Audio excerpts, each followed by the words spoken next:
जप गर्नुभन्दा पहिला 24 मुद्रा यस प्रकार छन्।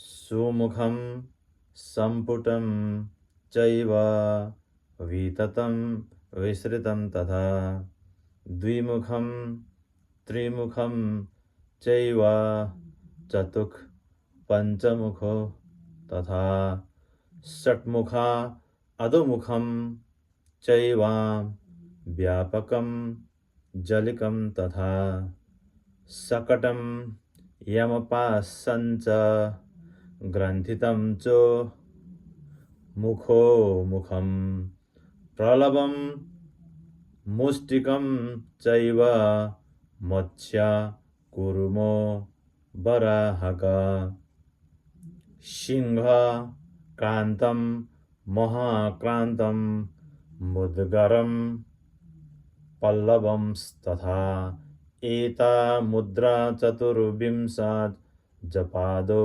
परिकीर्तिता।